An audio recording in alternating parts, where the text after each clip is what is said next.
2022년 9월 30일, 9월의 마지막 날이네요. 금요일 낮 12시 31분을 지나고 있습니다.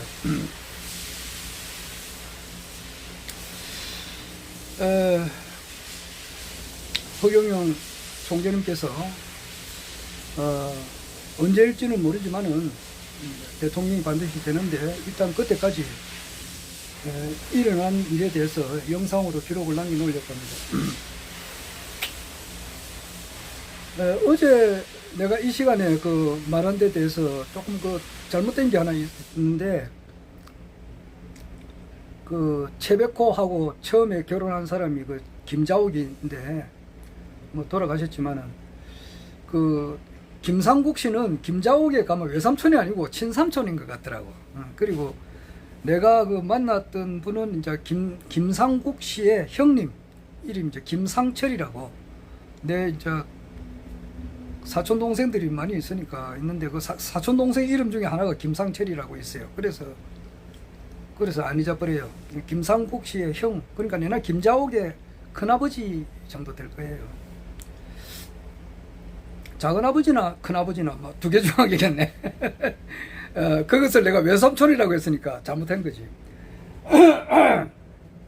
그리고 편집 기능을 내가 좀 알았으면은 그런 정정할 건데, 편집할 수 있는 내가 기술이 없어요. 그래서 하다 보니까 조금 더 이렇게 자르고 붙이고 하지를 못합니다. 그냥 그대로 역 없이 나가니까 어제 그게 좀 잘못된 것 같더라고. 이제 일단 3.3 공약을 또 외워야 되니까, 시간 관계상 이제 오늘이 30일이니까 30번은 주택혁명입니다. 29번은 장애혁명이고, 30은 주택혁명, 31번은 벌금혁명, 32번은 황사혁명, 33번은 식수혁명. 30은 이제 주택혁명인데, 이제 1인 생활자가 증가함에 따라서 소형 임대 아파트를 다량으로 공급해서 널리 보급하고, 아파트 관리비는 지역 단위로 통합하여 관리비를 대폭 줄인다, 이거예요. 그리고 이제 30번이고 20번은 농지혁명이에요. 그래서 그거는 이제 농지거래 허가제를 폐지하여 주말 도시민의 농업 활동의 활성화로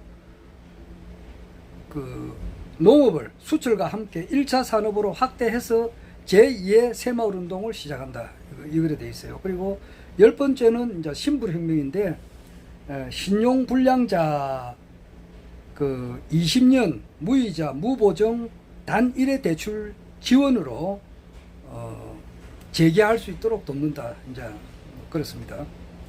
그래서 습관을 들여놓으면은 이제 안 잊어버릴 것 같아요. 다 외웠다가 다 잊어버리고 이렇게 하니까 안 될 것 같더라고. 총재님 이제 대통령 곧 되시고 나면은, 언제 될지는 모르겠습니다만, 되시고 나면은 이제 3.3 국회가 열려가지고 정말 긴박하게 대한민국을 완전 뜯어고치는 거죠. 오늘 뜯어고칠 때 이제 3.3 공약이 그대로 이제 실현돼가지고 이 지상이 그냥 지상 천국이 된다, 이 말이에요. 그래서 내가 하는 이야기지만은, 지금 허경영 총재님께서 이제 세우는 이 나라라고 하는 것은 무슨 이승만 대통령이 한 12년, 박정희 대통령께서 하셨던 18년 이런 정부가 아니에요. 자유당 정부, 공화당 정부, 그 뒤에 전두환의 7년, 노태우 5년, 김영삼 5년, 김대중 5년, 노무현 5년, 이명박 5년, 박근혜 4년짜리 그런 정부가 아니란 말이에요. 이거는 이 선천 역사에 존재했던 모든 나라, 정부, 어떤 나라가 존재했던 것 전부 다 합친보다 훨씬 더 큰 세계 일가 통일 정부, 전 세계를 하나로 통일하는 그러한 정부를 내세운다고. 그러니까 정인태 이분은 이해를 못하지. 나는 세계 통일하는구나. 나는 호황은 꿈입니다. 이해가 안 됩니다. 그리고 요즘 또 최근에도 참 입에 담을 수 없는 그런 이야기를 하더라고. 저 제목이 보니까 사이비 교주가 왜 건축비를 받느냐 해서 누구 말대로 욕을 좀 했으면 좋겠는데, 차마 그런 말은 못하겠고, 하여튼 뭐 그런 분도 나중에 이제 알게 되죠. 허경영 총재님께서 이제 그 대통령이 되시고, 그리고 난 이후에 이제 세계 통일을 해 나가는 과정에서 하늘궁에서 이제 허경영 그 세계 평화상 이런 걸 이제 제정해 가지고 한 30억 상금이 노벨상보다는 3배단 말이에요.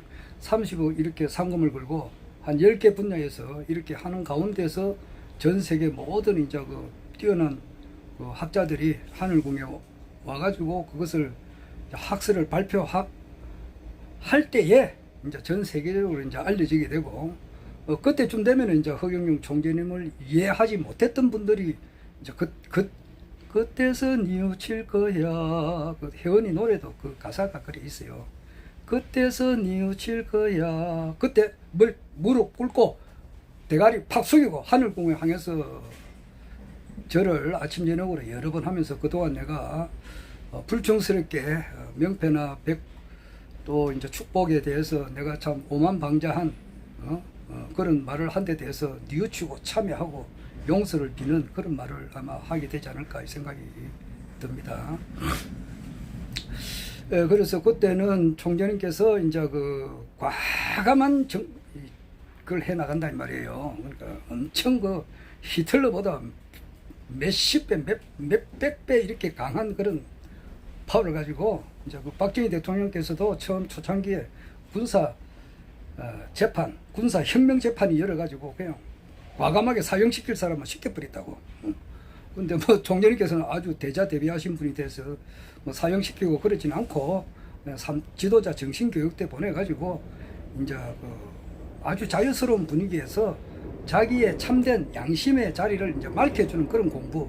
그래가 처음에는 울고불고 난리 전통을 치다가 나중에는 이제 시간이 가면 갈수록 자기의 참된 영성을 회복하고 이 내 마음이라고 하는 것은 이 마음의 자리 시공간이 끊어진 그 자리들 또 이제 각을 하게 되고 마음이 맑아지게 되고 그러면서 이제 내가 예를 들어서 뭐 대한민국에서 어떤 대학을 나와가지고 어떤 위치에 있었다고 뭐 남을 이렇게 뭐 개무시했던 이런 것을 자기가 진짜 눈물을 흘리면서 나야가라 폭포 같은 그런 눈물을 뚝뚝뚝뚝 흘리면서 동시에 영성이 맑아지면서 천지가 내가 한 몸이라는 사실을 알게 되고 허경영 총재님의 그 삼삼 공약은 그때도 다 외워야 돼. 안 외우면은 그건 못 나와. 이 삼삼 공약 미리 외워놓으라고. 내가 뭐 아주 뭐 일반 국민으로 사는 것이 최고 좋아요. 정말 일반 국민으로 사는 것이 최고 좋은 거예요. 그 총재님께서도 이제 얼마 오랜 전에 많은 좋은 말씀을 하신 가운데에 하나가 이제 총재님께서는 당근을 하나 잡수신다 그랬거든, 아침에. 그래, 당근을 먹을 때도 그냥 이 당근이 내 입으로 오기까지 얼마나 많은 사람들이 고생을 했겠느냐, 노력을 했겠느냐, 그 생각을 하면서 잡수신다고 하잖아요. 그러면서 그 많은 사람들이 그 당근이 내 입에 들어오기까지의 노력을 한 것을 생각하니까 참 고맙다는 그런 마음도 들고 뭐 그렇게 말씀하신 적이 있어요. 사실상 그렇다고요. 그 당근이 하나 올라면은 농부가 얼마나 땀을 많이 흘려야 그것이 당근이 자라잖아요. 그리고 농부도 그럴 뿐만 아니라 천지가 하늘이 태양이 또 빛을 비춰줘야 되고 비를 내려야 되고 그럼 그 당근을 또 캐는 사람도 있고 캐가지고 운반하는 사람들도 있다고. 운반은 뭐 차는 그냥 가는 게 아니잖아. 차 부속이 트럭 한 대에 부속이 아마 10,000개가 넘을 거예요. 그 10,000개 만드는 다 사람들이 있어야 될 거 아니에요. 타이어 만드는 사람, 핸들 만드는 사람, 그런 업체, 자동차 하나지만은 거기서 파생되는 협력업체는 한 10,000개 정도 될 거예요. 그것이 힘을 못해야 트럭이 하나 움직이잖아. 그러니까 그 사람들이 있으니까 내가 당근을 하나 먹는다고. 그런 거 아니에요. 그래서 일반 평민으로 사는 것이 최고 좋아요.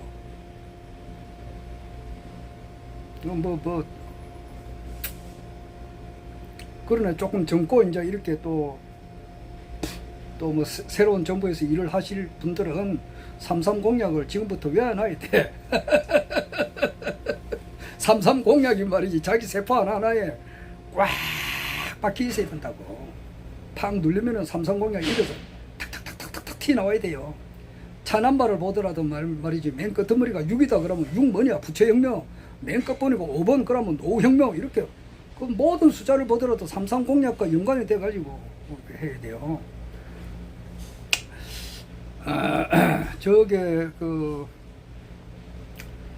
변양균이라고 있어요. 변양균 씨가 그 노무현 대통령 때 정책실장도 했고 아마 장관도 한번 했을 거예요. 그리고 이분이 뭐 유명하지 않습니까? 2007년도에 그 신정아 씨라고 같이 이제 그 나이 차이가 23살 차이 나더라고. 그러니까 신정아 씨는 1972년 그 임자생 찌띠예요. 찌띠고 지금 이제 윤석열 대통령의 부인이 김건희 여사님인데 이분도 찌띠예요. 같은 찌띠예요.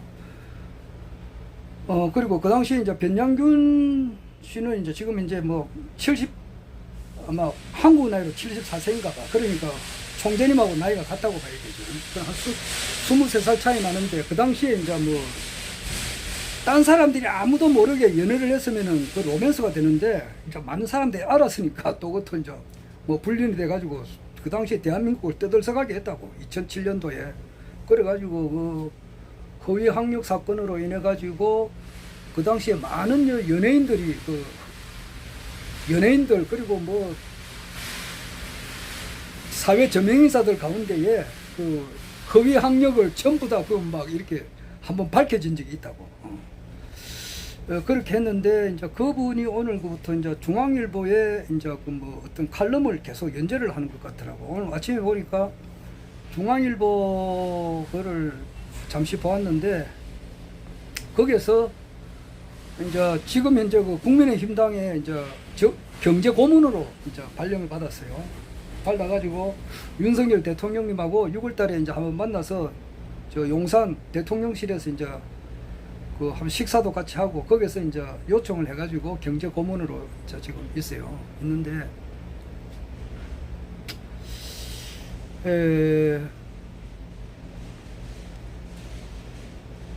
이분이 이제 오늘 그 신문을 보니까 뭐 대충 내락을 보니까 중산주의를 해야 된다 이런 말을 막 몇 번 해놨더라고. 그래서 중산주의 쉽게 말해서 중산층이 이제 많아져야 된다 이 말이죠. 그래서 이 모든 것은 지금 현재 대한민국 실정이라고 하는 것은 완전 대수술을 해야 된다. 대수술, 그러니까 집으로 말하면은 기존에 있는 집은 허물어버리고 새로 지어야 된다고. 내부수리 해가지고 될 게 아니라고. 그런데 일단 이 사람도 이제 변양균 씨도 중산층이 많아야 된다. 이제 이걸 주장하던데 그 중산주의가 3.3 공약에 이제 표시가 되어 있는 것은 제일 첫 번째 정치혁명에서 그게 나오고 그 다음에 이제 8번째 보면은 소득혁명에서 이제 그 중산주의라는 말이 나와요. 그래서 두 번 나와요. 내가 알고 있기로는 그래요. 3.3 공약에서 중산주의는 두 번 나온다고. 첫 번째가 뭐냐니까 그 정치혁명의 맨 첫 번. 그러니까 정치혁명의 맨 첫 번 같으면은 뭐 국회의원 수를 뭐 이렇게 줄인다 이건데 거기서 그거는 전부 다 형용사예요. 이렇게 어떻게 하는데 형용사고 결국 가서는 중산주의 정치를 실현한다 이거예요. 3.3 공약의 맨 첫 번째가 중산주의를 실현한다. 중산주의를 실현하기 위해서 첫 번째가 그 하기 위한 전 단계로서 국회의원의 수를 100명으로 축소하고 또 무보수 명예직으로 하고 지금 현재 대한민국 이 정치판에 말이지 지금 보면은 검찰 출신들이 지금 현재 뭐 2024년 22대 총선에 지금 막 이렇게 내보내려고 하는가 봐요. 그러니까 기존에 있는 사람들은 안 뺏기려고 할 거고 지금 뭐 그렇게 했었는데 그 무보수 그리고 일체 무슨 특권 같은 거 없애버리면 그렇게 하겠는가 말이야. 근데 그렇게 해야 되거든. 왜냐? 중산주의를 하기 위해서는 그게 필요하다 이 말이에요. 국회의원 수를 100명으로 축소하고 무보수 명예직으로 하고 국회의원 300명과 보좌관 3천여 명에게 지급하는 세비 8,544억 원 등 1조 8천억을 전략하여 국민에게 돌려주는 모든 국민이 중산층이 되는 중산주의 정치를 실현한다 이래 돼 있다고. 중산주의 실현이라고. 그 두 번, 이제 여덟 번째 보면은 그 소득혁명인데, 거기가 또 나와 있어요. 세계 최초의 중산주의를 실현하기 위해 이래 나와요. 세계 최초로 대한민국에서 실행한다 이 말이요. 세계 최초의 중산주의를 실현하기 위해 18세 이상 국민 모두에게 1인당 150만 원의 국민 배당금을 지급하여 소득의 재분배가 이루어져 부익부 빈익빈의 악순환을 멈추게 한다 이렇게 돼 있다고. 그래서 중산주의는 삼삼 공약에 두 번 나온다. 첫째 정치혁명에서, 여덟 번째 소득혁명에서 있다. 여기서 막 생각이 나더라고요. 그래서 허경영 총재님의 시대가 열리는 거죠. 지금 뭐 알수록 이렇게 좀 더 알아보고 싶은 것이 많습니다. 내가 워낙 알고 싶은 것이 많으니까 그래서 한 10,000년 정도 공부를 하면은 좀 다 어느 정도 알 수 있지 않을까. 그러니까 10,000년 같으면은 365만 일이라고. 365만 일. 1년 보통 100년 사면은 36,500일인데 그 100배니까. 100년에 100배가 10,000년이잖아. 그래서 그 중에 하나가 그 김영삼 대통령하고 박철원 대통령과의 그 갈등에 대해서 내가 좀 더 알고 싶어요. 그러니까 그 당시에 이제 민자당, 이제 1990년대 그 민자당 합당할 때에 뭐 서로 이제 각서성이 있었던가 봐. 이제 노태우, 김영삼, 김종필 세 사람이 이제 각서를 썼는데 거기서 내각제가 있었던가 보더라고. 내각제를 한다. 이제 그래 됐는데 김영삼 대통령이 이제 내각제 이런 걸 별로 안 좋아하니까 그 카리스마가 있잖아. 이제 대통령제지. 김대중, 김영삼 똑같이 카리스마가 있고 말이지. 이 사람들은 내각제를 좋아하는 사람들 스타일이 아니라고. 그런데 이제 그때 하다 보니까 내각제 이제 그렇게 각서를 쓴 것 같은데, 이제 박철원 씨는 이제 그 좀 고지고대로 말이지. 야, 네가 그 각서를 썼으니까 내각제를 해라.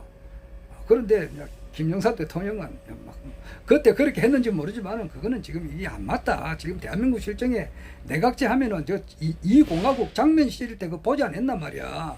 전부 다 헤쳐먹으려고 눈이 벌겋게 해가지고 설친단 말이야. 그런 사람이 도둑놈이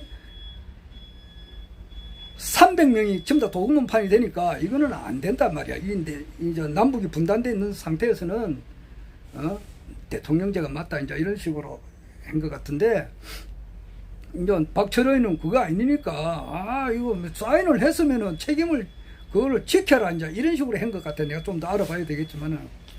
그러니까 갈등이 너무 이제 깊으니까 그 김영삼 대통령이 이제 뭐 박철원 씨하고 같이 이렇게 좀 둘이서 이야기도 한 것 같기도 하고 내가 좀 더 알아봐야 돼요. 그런데 할 때도 박 장관 내를 좀 도와주이소 뭐 이렇게까지 말을 한 걸로 내가 알고 있어요. 김영삼 대통령 뭐 노태우에 처족하니까, 노태우보다는 김영삼 대통령이 나이가 많잖아요. 노태우가 1932년생이고 김영삼 대통령은 1927년생이고 하니까 5살 많다고. 그런데 그 처족하니까 박철원이보다는 훨씬 나이가 많잖아. 그런데도 박 장관 내를 좀 도와주시오. 박 장관이 내를 좀 도와주십시오. 이렇게 간곡하게 부탁을 했는데도 결국 이제 그렇게 서로 이제 뿌리치고 갔던 모양이야. 그러니까 김영삼 대통령께서 엄청 이제 좀 서운하게 생각하고, 또 한편으로는 연마 요거 한손 모르겠어요. 하여튼 그래 미운틀이 박혔다고 볼 수 있지. 그런데 그래 또 한 사람이 이제 또 미운틀이 박힌 사람이 누구냐 하니까 김종인이라고. 지금 이제 그 비상대책위원장을 많이 했던 사람인데 지금은 아니지만은, 김종인이 하고 이렇게 쌍극인 사람이 누구냐 하니까 홍준표하고도 쌍극이라. 그때 쌍극이고 또 쌍극이 누구냐 하면 이해찬이라고 있어요. 이해찬이 지금 민주당 대표 하던 사람이 그 당시 13대 총선에서 이제 이해찬이는 한 10년 정도 민주화 운동하는 과정에서 엄청 고생을 많이 했어요.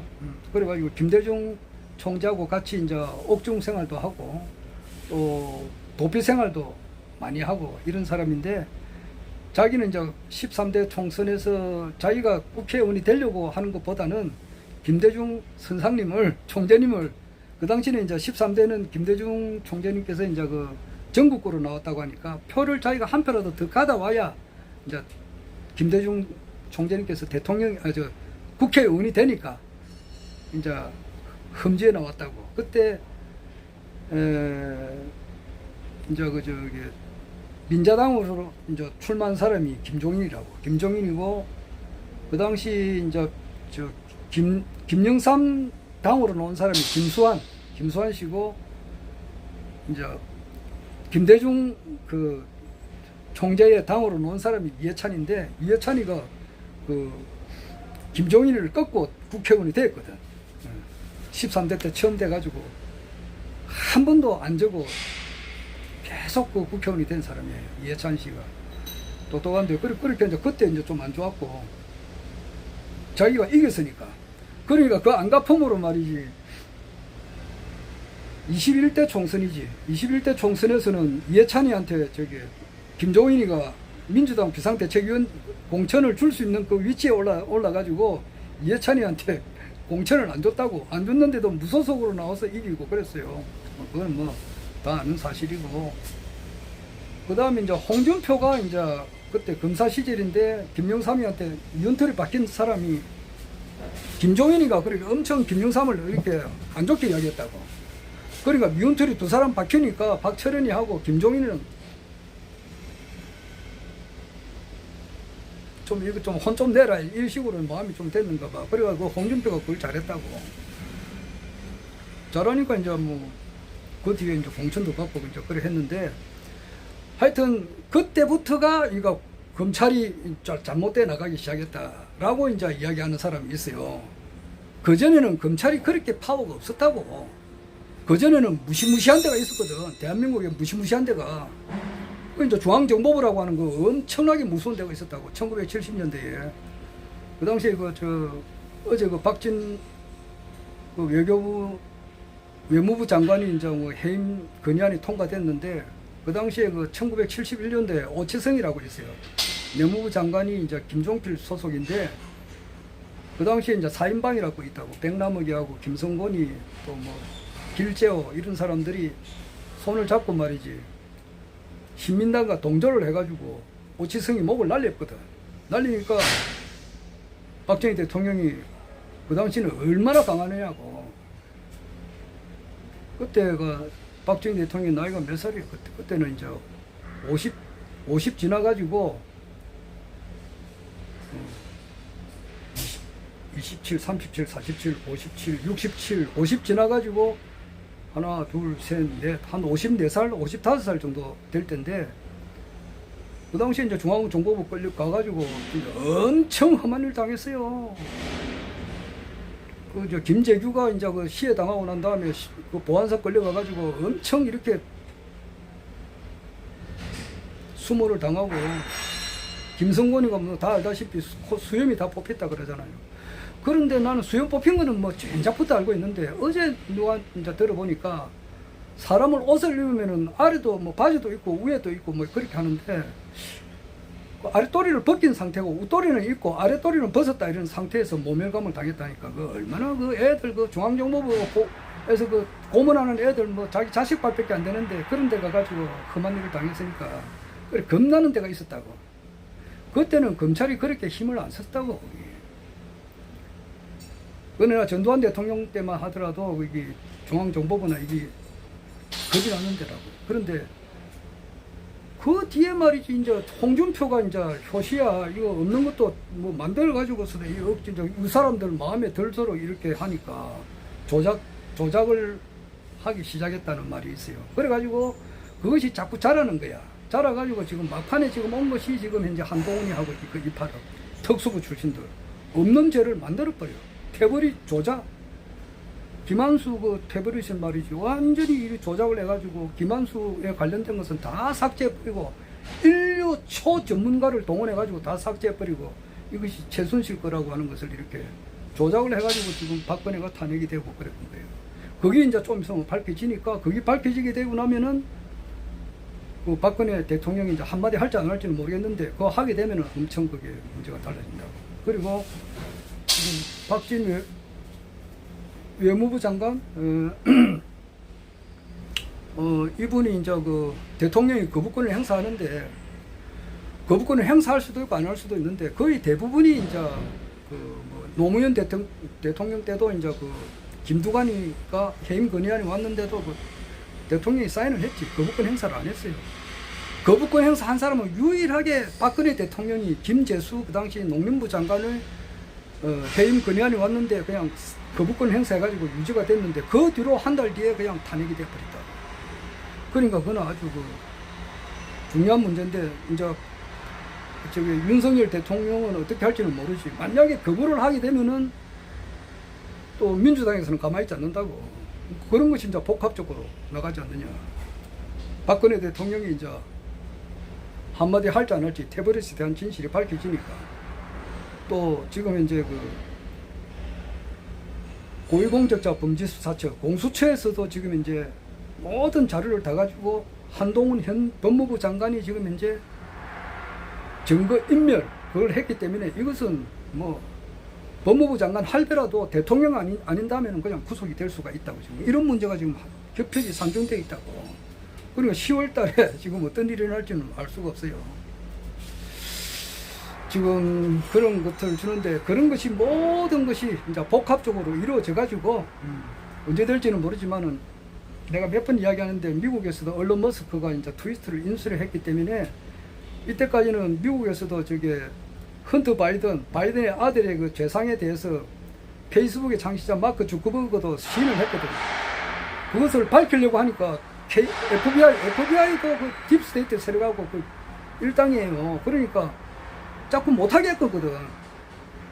그 트위터도 이제 만약에 얼론 머스크가 인수했기 때문에 그것이 이제 그냥 해제가 돼버리면은 미국 국민들도 많이 깨어난다고. 그런 것이 있어요. 그런 걸로 향해 나아가는데 결국 이러쿵 저러쿵 해서 결국 최종 목표는 허경영 총재님께서 대통령으로 되는 것으로 향해서 지금 모든 것이 그렇게 나아가고 있는 거예요. 그래서 항상 기성 전 허경영 대통령 당선 이걸로 봐요. 그리고 세계 통일, 그리고 황제, 세계 황제 등극하는 거 모든 것은 그래요. 그쪽으로 향해서 지금 나아가고 있다는 거다 이 말입니다. 뭐 27분 됐으니까 간단하게 하고 좀 내일 또 시간 남은 또 하겠습니다. 이상.